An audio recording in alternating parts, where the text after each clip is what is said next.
Nussa girl, we damn near had to wait a year and a half for this episode of damn Insecure. And the question is it worth it? One thing for certain and two things for sure. Issa Rae does a damn good job in picking the music to go with these episodes. Quiet as it's kept, she could take Quincy Jones' place when it comes to making the musical score for these shows. Nonetheless, child, we gonna roll with it, rock with it, lean with it, bounce with it. Get into it.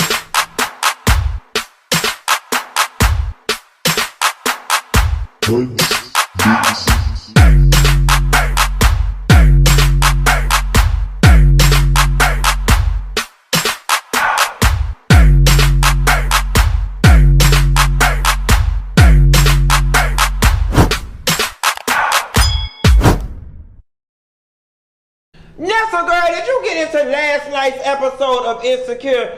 Baby, this episode, I ain't gonna lie to you, the shit fell kind of flat. But we just happy that it was here. One thing for certain and two things for sure. That music was everything. It was everything. But Issa, we gonna need hour-long episodes. We told you 3 seasons ago when y'all first debuted it that we need an hour. By the time I find my rhythm, by the time I find my D-stroke, something about your backstroke. That's a little bit of Tidra Moses. By the time I find my rhythm with my backstroke, the shit be going off. The credits be coming on. I be like, damn, what the fuck going on right here? What the fuck going on? Nevertheless, let's just jump right on into this episode. So the episode opened up with Issa Rae laying in her clean apartment. Is it me? Or Issa Rae had done got some furniture and some knickknacks and some accessories since last season. Yes, God, Miss Property Manager of the Dunes, honey. Yes, let me find out you over there misappropriating them people rent money so you can carry your ass down the high-ass Z Gallery in Pier 1 and buy all the vases. See, black people have vases. Rich people have vases, honey. She had all the vases and picture frames and all the knickknacks and anecdotal figurines up on the thing. And it was real clean in there. Yes, God, it was clean. But it opened up with her on the phone saying, girl, I don't fuck with Molly no more. Quiet as it's kept, girl. We had been stopped fucking with Molly, old judgmental, ain't complaining spirit having on her ass. She complained too much. She too complaining based for me. She ain't never happy. She got everything to be blessed for, and she just ain't never happy. The bitch never should have made it. And she ain't never been through no storm. Oh no, she ain't passed. She ain't never been through nothing. Cause a bitch that been through something know how to appreciate something. But then you had the nerve to invite her around there to do the yoga in your house or whatever. Y'all was doing a little bit of puff pass. And unbeknownst to her, you was about to puff pass her ass out the damn friendship. But you know, so we open up wondering what is this gonna be about, and we find out down towards the end. Now let me take a little hiatus real quick from the review and say this, because I said it before in the past. I love the fact that Insecure is a complete representation of what it is like to be a 30-something-year-old person in this world today, because I am 36, and this is the only show that kind of reflects where I am in life right now as it relates to my personal life, my friendships, and my love life. And quiet as it's kept, as much as I'm about to go in on this episode and this review, my love life is very comparable to that of Molly's. And I'm a little ashamed and embarrassed by that fact. But we're going to keep on talking. So, Issa meets with Condola. I think Condola is the ugliest ass name. And the only other person on this earth I know with the name Condola is Condola Rashad. And only Felicia Rashad and Debbie Allen look like the two people crazy enough to name their damn daughter Condola. It's too close to Canola for me. And quiet as it's kept, this Condola need to burn up like cooking oil. Nevertheless, Issa meets with Condola. She just egging her on. Ooh, girl, how's it going with your date? Ooh, girl, you smiling, you blushing or whatever. You blushing all on the left-hand side. Unbeknownst to Issa, that girl over there blushing over your man, bitch. The one that you trying to get back, quiet as it's kept, because you done fucked all over Daniel and realized that Lawrence was the best man you ever known. And there's no way you should have let him go. Darling, there's no way. I'm going to end it right there because y'all say I sing too much. No, no, no, no way I'm lit. Fuck y'all without you. Am I gonna read this thing and hit the next note? I'm not living without you. See, there's just no way, there's no way. Tear down the mountains, yell, scream and shout. You just say what you want, I'm not walking out. Dun, dun. Pull back the mountains, push, strike, and kill. I'm not gonna leave you. There's no way I will. And I am telling you. I ain't gonna never stop singing. For y'all hoes that don't like it, leave my motherfucking channel. Fuck you, bitch. Okay? I'm not singing without you. Y'all, I had a little bit of vodka and orange juice while I was doing Dr. Heavenly live earlier with Mama D. And if y'all haven't seen that, please go to Dr. Heavenly's YouTube channel. Me, Dr. Heavenly, T.S. Madison, and Mama D. It was just a messy cornucopia of mess. Nevertheless, Molly and Andrew go bowling. Quiet as it's kept, bitch. I didn't even know it was no bowling alley still around. Ever since they had no closed Cloverleaf on 441, all my Miami people, they know about Cloverleaf. Since they had no closed Cloverleaf, I didn't even know people still went bowling. Nevertheless, they did. And Andrew Fine Karate Kid house fried rice ass was like, if I roll a strike, you got to give me a kiss. Molly had on her bustier lingerie with the high-waisted jeans on, giving me a little Sierra at the bottom and Selena to the top. Dad, it's not a bra, it's a bustier. She had on all the Kim Kardashian bundles. It was ombre all around the front part. Just curls, curls, curls. Curls everywhere. Curls and ombre everywhere. Just real mustard, baby. Frenchman's mustard, honey. Just curls. He rolled it straight in the gutter, honey, trying to get up in her gutter butter, but she still gave him a kiss. And I was glad to see that her and this see, you got eyes, but they not for me. You better use them for what they for, and that's to see. I got a man. What your man got to do with me? I got a man. How long you had that problem? Molly said she got a man. Now they over there giving us a reverse Jeannie Mai and Young Jeezy, but I'm here for it. He rolled a gutter ball, but she still gave him a kiss, even though he didn't get that strike. So then, girl, after Molly had done kissed house fried rice all in the mouth, then they flipped the page, and next thing we know, Issa Rae was in there fucking Fat Daddy. Yes, God. Something about your back scroll. And I'm gonna tell you something. He was fucking the dog shit out of Issa Rae, but I'm gonna tell you something. Issa Rae just like me, baby. If you want to touch me on the inside part and call my name, you have to look me in my face and make me feel like a natural woman. I told y'all only hoes get fucked from the back. Then you got the nerve in the middle of this coronavirus situation to want to smack it, flip it, rub it down,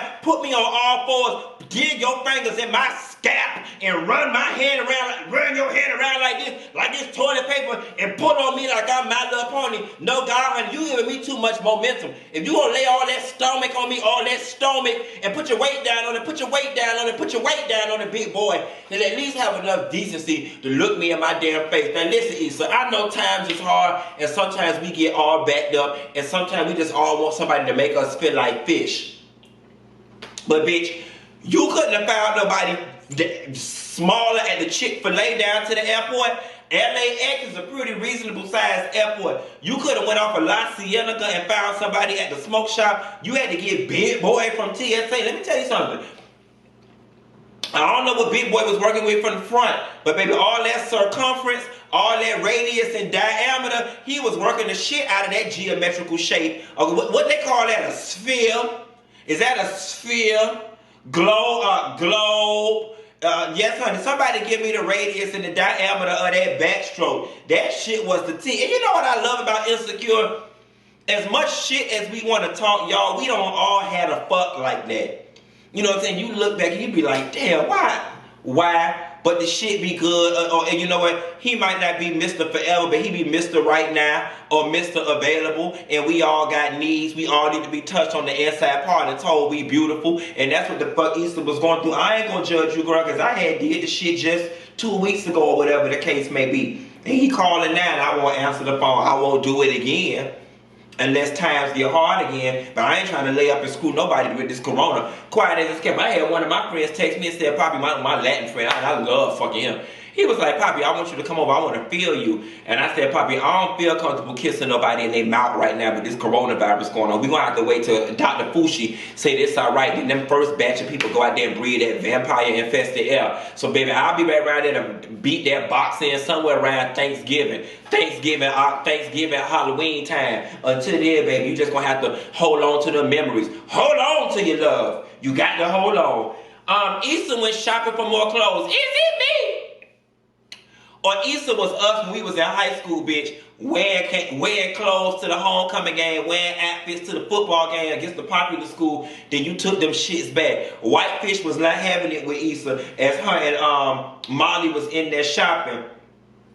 And she had done told her, you can't keep coming in here, bringing these clothes in. And Issa, did you have enough decency? Because you know when you plan on wearing these people's clothes and not returning them, you can't wear perfume on them, and you have to put deodorant on, and then you have to put either press and seal or saran wrap under your arms to keep the unsafe. Bitch, I roll with old school boosters. Okay, I ain't always been saved and sanctified and full of the Holy Spirit with good credit like I am right now. To keep your deodorant from getting in the damn face. One time or whatever, I had bought some jeans from Guess Outlet at Sawgrass Mills, and I wasn't even running no scam on these people. I legitimately did not want the jeans no more. And this Spanish motherfucker had to sniff the crotch part of the jeans in front of my face. I cussed that bitch out from A to Z. At least have enough decency to stoop down behind the register or take the jeans to the back. He gonna stand in front of me and smell the crotch part. First of all, bitch, fish don't burn in the kitchen and beans don't burn on the grill. Okay, let me tell you something. I ain't no puta. I keep my panty clean. Okay, even if I did wear them, bitch, you'd have had a better chance finding a scent riding the ankle part than the crotch part, honey. Baby, ain't nothing fishy over here except my demeanor, honey. Fishy, bitch. Just my demeanor, not my hoo-ha. Nevertheless, this ain't about me. This about Issa Rae and returning them damn mustache clothes. Nevertheless, Molly tells Issa Andrew want to know can he invite Nathan to the thing. And she said no. But we want to see Nathan. Now, I see him all the time on Instagram doing the activism work. Yes, God activism. I love a strong black man with a good strong mind for the activism. But actor is the first word in activism. We don't see the activism. Now we want to see the actor. Let's activate the actor in the activist. Yes, God, Nathan. So y'all make sure y'all bring Kendrick back. The office scene. I know that Insecure is a spinoff of Awkward Black Girl, and she captured all her awkwardness in that office scene. That office scene was so awkward when Issa met with Condola and them flowers was on there. It's like, oh my God, you blushing again, girl. Did a client give you this? No, the guy I'm dating gave me this. And then come to find out, bitch, it hit the fan and it was fucking Lawrence and Tiffany spilled the beans. And let's talk about Tiffany real quick.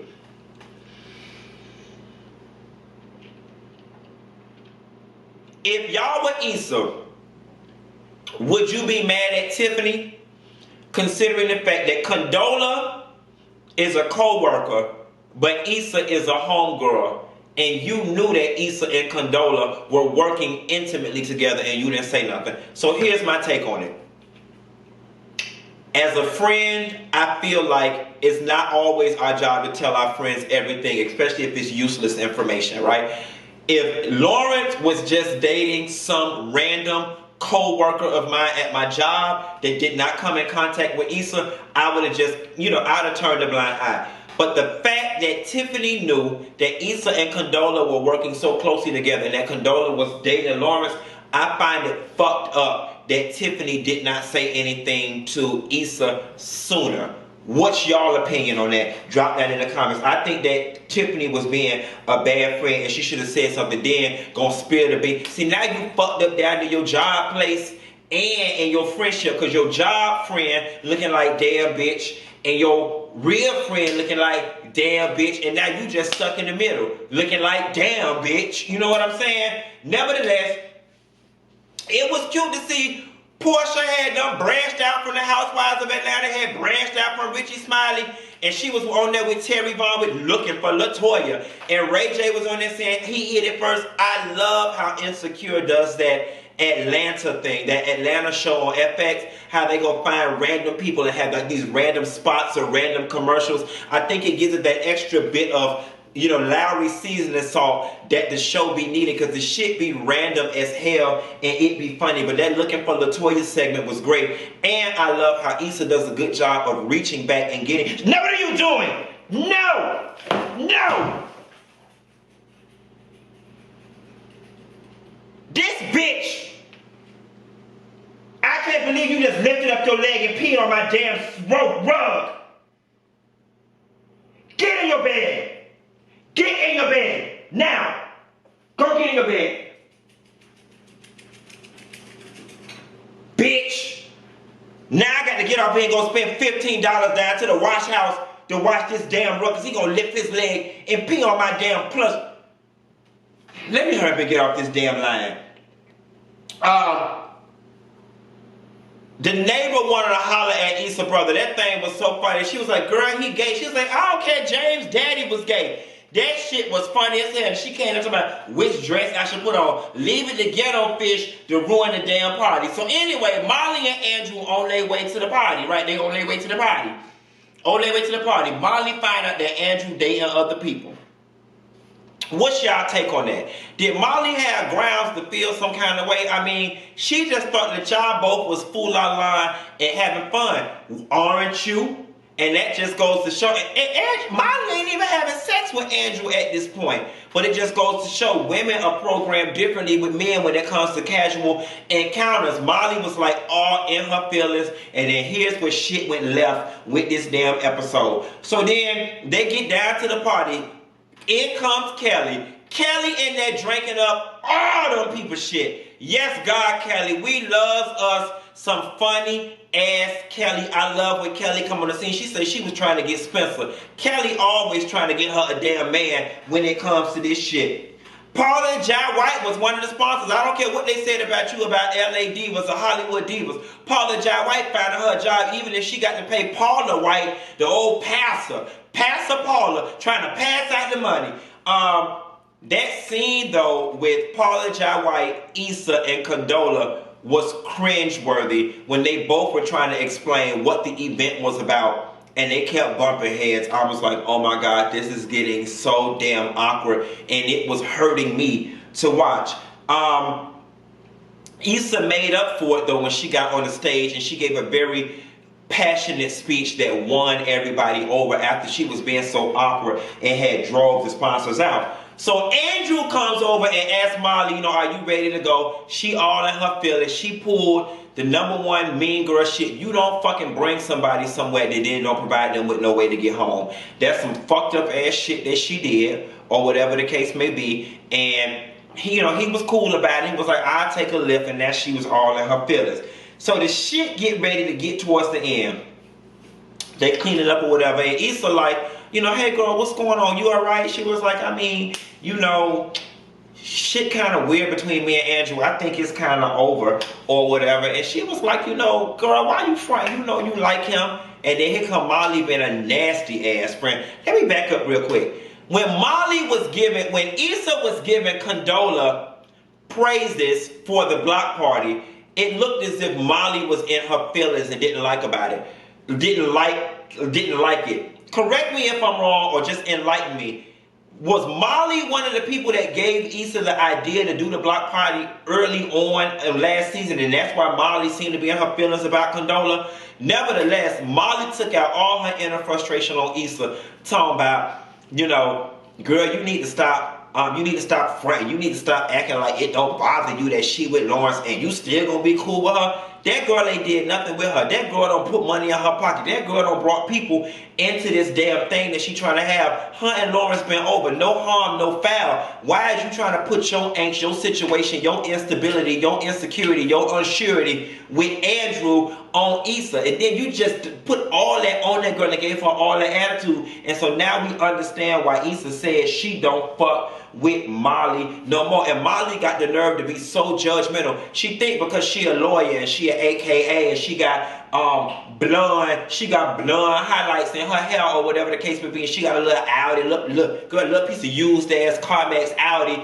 that she better than Issa, she could talk down on her, and then talking about why you fronting, and then gonna end up texting Andrew talking about, you know, while we were having fun, I thought we were a little more than friends, yada, yada, yada, yada, yada. You was the main one fronting, and then you gonna play that shit on Issa. It just wasn't cool, and your hating ass, and now I see why Issa don't fuck with you. Then Condola take her ass around Lawrence's house and screwed his ass from top to bottom, from the sunshine to the moonlight and everything in between. Insecure, this episode had it going on, and there was a lot for me to dissect socially, but the episode was a little flat, I'm not gonna lie. For us to have waited all this damn time, this episode really felt like a middle of the road episode and not like a season premiere, but I'm just gonna rest on the fact that y'all got to give us a build up and build the foundation. We need to know what's going on with everybody. Where is Daniel? Where is Dro? We want to know what the fuck going on right now. Anyway, y'all, be sure to like and subscribe. Now I gotta stop and take my rug to the laundromat because